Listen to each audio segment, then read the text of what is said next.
পাখিরা পিঁপড়ে খেয়ে বেঁচে থাকে, কিন্তু পাখি মরে গেলে ওই পিঁপড়েগুলোই কিন্তু পাখিটাকে খেয়ে নেয়। একটা গাছ থেকে লক্ষ লক্ষ দেশলাই কাঠি তৈরি হয়, কিন্তু লক্ষ লক্ষ গাছকে পুড়িয়ে দেবার জন্য একটি দেশলাই কাঠি যথেষ্ট। পরিস্থিতি যে কোনো সময় বদলাতে পারে। জীবনে কখনো কাউকে কষ্ট দিও না। আজ হয়তো তুমি শক্তিশালী, কিন্তু একটা কথা সব সময় মনে রাখবে, সময় তোমার থেকেও বেশি শক্তিশালী। গুড মর্নিং, কেমন আছো তোমরা সবাই? আমি সুস্মিতা আজ আবার চলে এসেছি একটা নতুন ব্লগ নিয়ে। তো ঋষি পরীক্ষা দেওয়ার জন্য রওনা দিয়েছে স্কুলের জন্য। এই যে বাসও এসে গেছে, ওকে অল দ্য বেস্ট বলে টাটা করে দিলাম। বাড়িতে চলে এসেছি, এরপরে কাজগুলো করে নিই। আজ শুক্লা আসবে না, সব কাজই আমাকে করতে হবে। তা ঘরে এতদিন রঙের কাজ হয়েছে, তো সেগুলোর জন্য ভীষণ নোংরা ধুলোবালি, তাই বিছানার চাদরও চেঞ্জ করে নিলাম আর সাথে কভারগুলোও চেঞ্জ করে নিলাম, নাহলে এত নোংরায় আর পারছি না থাকতে।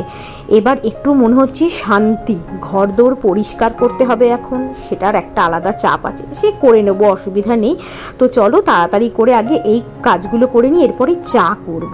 1 কাপ চা করে নিলাম, কারণ মিঙ্কু নিচে চলে গেছে চা খাওয়ার জন্য, তাই 1 কাপই করে নিলাম। তো এখন এই যে কালকে রাতে বাসনগুলো মেজে রেখেছিলাম, তো সেগুলোই ভাবছি একটু গুছিয়ে নিই, তাহলে আমার বাসন মাজার ঝুড়িটাও পরিষ্কার হয়ে যাবে, মানে খালি হয়ে যাবে, আমি পরের বাসনগুলোকেও উপর করতে পারবো। আর ওপরে থেকে মানে 15 তলা থেকে খুটখুট খুটখুট আওয়াজ আসছে, সেটা তোমাদের ভিডিওর মধ্যেও তোমরা শুনতে পাচ্ছ। তা একটু অসুবিধা হলে ম্যানেজ করে নাও, কারণ ওপরে কিন্তু কাজ হচ্ছে। তো এই যে যা যা রান্না হবে সেগুলোকে গুছিয়ে নিচ্ছি, মুসুর ডালটাকে ভিজিয়ে রাখছি। কালকে ঋষি কাণ্ড করেছে, আমার আগের তুলসী গাছগুলোকে সবগুলোকে কেটে রেখে দিয়েছে। ওই ছুটি ছিল, তা বাড়িতে তো তুলসী গাছ তো রাখতে হয়, তাই একটা এই নিচ থেকে গিয়ে ঋষিকে দিয়ে আসলাম, আর নিচ থেকে 2টো তুলসী গাছ নিয়ে আসলাম, একটা তো বাঁচবে। আর এবার তুলসী গাছের টবটা চেঞ্জ করলাম, টবটা ওই বড় টবটার মধ্যে পুঁইশাক গাছটাকে বসিয়ে দিলাম, আর যে পুঁইশাকগুলো মরে মরে গেছে ওগুলো ফেলে দিয়েছি, এটাই একমাত্র জ্যান্ত আছে, তার জন্য এটাকে রেখেছি, এটাকে এই বড়টার মধ্যে বসিয়ে দিয়েছি। এটা অনেকটা বড়। আর এই পুঁইশাক যে ছোট্টটাতে ছিল, ছোটো মানে মিডিয়ামটাতে ছিল, মিডিয়ামটাতে এই 2টো তুলসী গাছ বসিয়ে দিলাম। ঘর তুলসী গাছ ছাড়া রাখতে নেই, কালকে সন্ধেও দেখাতে পারিনি, তুলসী গাছ ছিল না বলে, আজকে হয়ে গেল। আর এতদিন পুজো দিতে পারিনি, কত ফুল ফুটেছে, কত ফুল দেখতে পাচ্ছ নাকি জানি না, অনেক ফুল সাদা হয়েছিল। আর আজকে ব্যালকনিটাকে একটু পরিষ্কার করবো, ব্যালকনির অবস্থা দেখেছো, যাতা অবস্থা যাতা। এই যে কালকে এগুলো গাছের কাজ হয়েছে, গাছ কুপিয়েছে, যা যা করেছে এগুলো দিয়ে কালকে মাটি ফাটি সব হয়ে রয়েছে, এগুলো সব আজকে রান্নাবান্না করার পর পরিষ্কার করব। আর ছাদের অবস্থা দেখো, খাট এসে লাগাবে আর তারপরে ছাদ পরিষ্কার। ঘরে তো রং মোটামুটি কমপ্লিট হয়ে গেছে, ভালো লাগছে কম্বিনেশনটা। আর এদিকে তো এগুলো রয়েছে, এগুলোকে সব আজকে সরাবো। তো তারপরে এখানে সোফা টোফা সব চলে আসবে, আর এখানে তো আমার একটা বেড থাকে, ছোট একটা বেড, ওই বেডটাকে এখানে এনে লাগিয়ে দেবে, তারপরে এদিকে হচ্ছে সোফা থাকবে দুদিকে। তো আর কালকে ডাইনিং টেবিলটাকেও নিয়ে এসেছি, আজকে সব পরিষ্কার হবে, গোছানো সব হবে। এখানে রঙগুলো রেখে গেছে, বলেছি রঙগুলো রেখে যাবে, আমি ওটার ব্যবস্থা করবো, ব্যালকনি রঙ করবো আমি ওটা দিয়ে। ব্যালকনিটা করাইনি, যেহেতু ব্যালকনিটা আমাদের মধ্যে পড়ে না, তো এটা তার জন্য। আর এগুলো মোটামুটি আজকে সব কমপ্লিট করব, গুছিয়ে ফেলবো, পরিষ্কার করে ধুয়ে ফেলবো।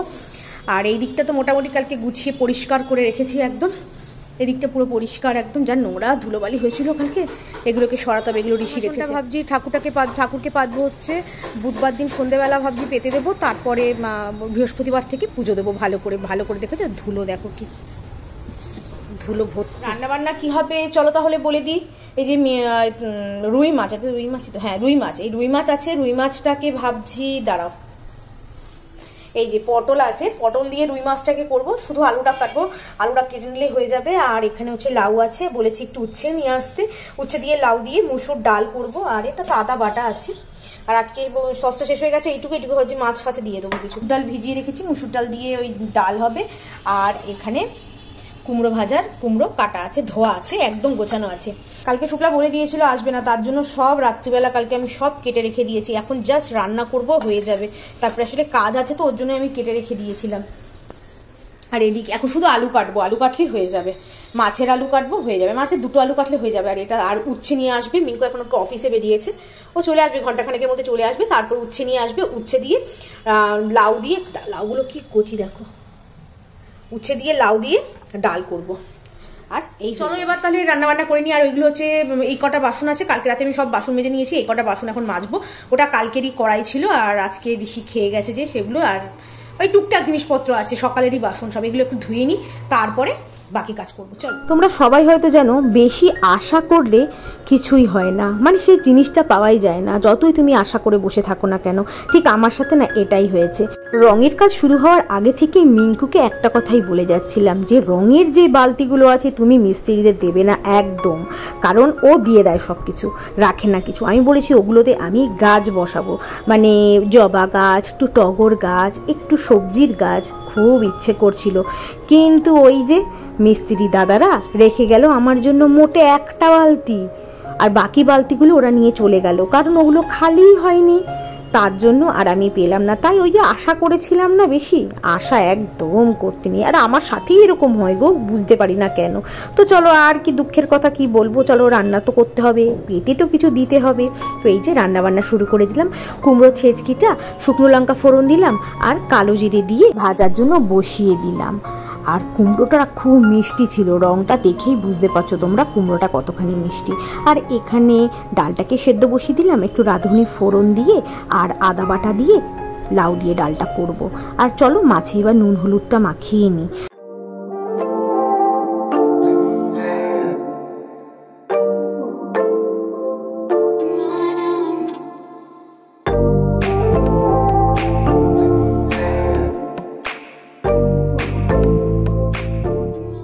আজ ব্রেকফাস্টে খেতে ইচ্ছা করছে পাউরুটি বাটার দিয়ে একটু টোস্ট করে নেওয়া আর ডিমের অমলেট।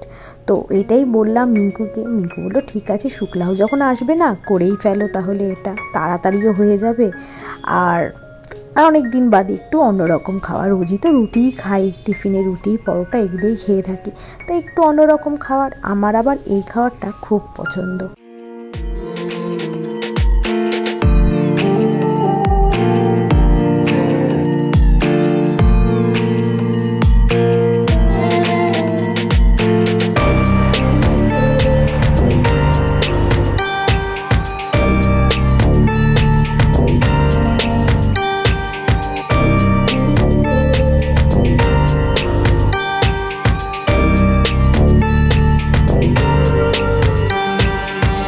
আজ ডালটা একটু বেশি হয়ে গেছে, তাই ভাবলাম কালকের জন্য একটু আলাদা করে তুলে নিই, তাই আলাদা করে আর একটা বাটিতে তুলে রাখলাম, কালকে দুপুরে খাওয়ার আগে গরম করে নেব। আর এদিকে চালটাকেও নিয়ে নিই, তো একটু ভিজিয়ে রাখলে না চালটা একটু ভালো লম্বা লম্বা হয়। আজ আর তোমাদের সামনে এসে কথা বলতে পারছি না, কারণ ঠোঁটে জ্বর ঠোসা উঠেছে আর অনেকগুলো উঠেছে, খুব কষ্ট হচ্ছে, তাই আজকে আর ক্যামেরার সামনে আসছি না, ক্যামেরার পিছনে এসে কথা বলছি। তো এই যে এখন মাছের জন্য পটলটাও ভেজে নিচ্ছি, আর আমাদের যে ইলেকট্রিশিয়ান আছে ও কাজ করতেও এসছে, মানে লাইটগুলো লাগাতে এসছে, তাই একটু চাও বানিয়ে নিলাম আমাদের তিনজনের জন্য।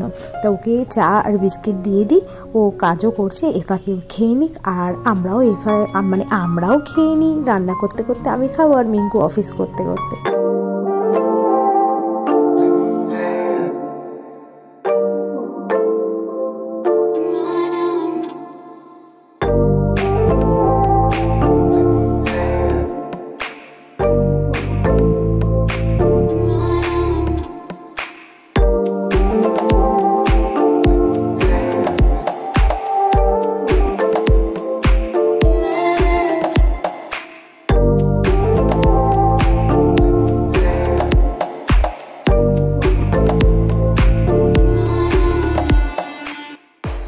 এখন 12টা বাজে, আমার রান্নাবান্না সব কমপ্লিট।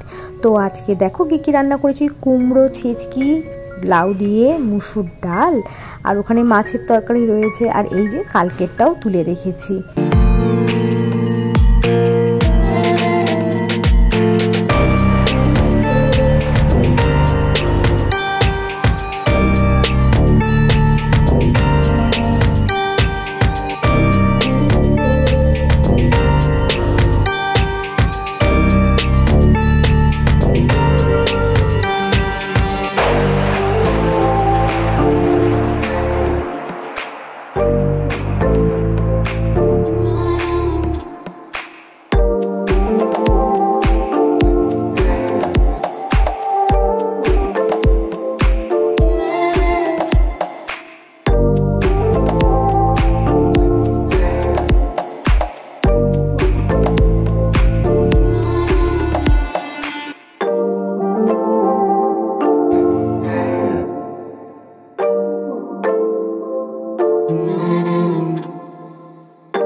রান্নার সময় ইউজ করা কাপড়গুলো খুব নোংরা হয়েছে, মানে একদম তেলে চ্যাটচেটে। তাই ভাবলাম ওগুলোকে একটু ফুটিয়ে নিই।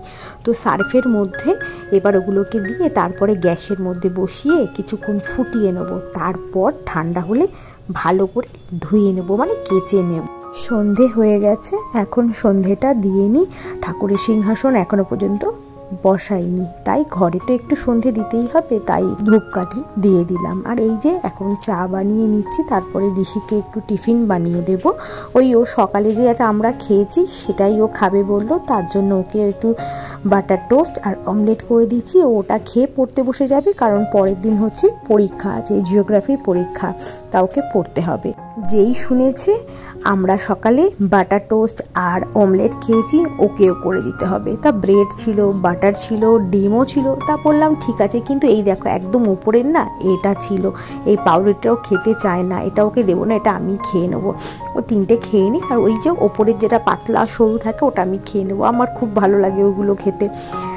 আর দেখো আজকে সারাদিন তোমাদের সাথে অনেক কিছুই শেয়ার করলাম, যা যা ঘটে আমার জীবনে বা আমি যা যা করি সব কিছুই তোমাদের সাথে শেয়ার করলাম। তো কিন্তু মুখটা আজকে আমি দেখাতে পারিনি, কারণ সেটা দেখানোর অবস্থায় ছিল না। ভীষণ কষ্ট, প্রচণ্ড কষ্ট পাচ্ছি কথা বলতে। এখনও যে তোমাদের সাথে ভয়েস ওভার করছি খুব কষ্ট হচ্ছে গো, বিশ্বাস করো। ঠোঁট ফেটে ব্লিডিং পর্যন্ত হচ্ছে, ভীষণ কষ্ট। যাদের হয় তারাই বোঝে এই জঠোসার যে কী কষ্ট। তো চলো আজকে আর বেশি বাড়াচ্ছি না ব্লগটাকে, এখানেই ব্লগটা শেষ করছি। যদি আমার এই ব্লগের মধ্যে কিছু ভালো লেগে থাকে তো ছেড়ে যাওয়ার আগে লাইক, শেয়ার আর সাবস্ক্রাইব করে আমার পাশে থেকো। আজকের মতো এইটুকু, দেখা হবে অন্য একটা ব্লগে।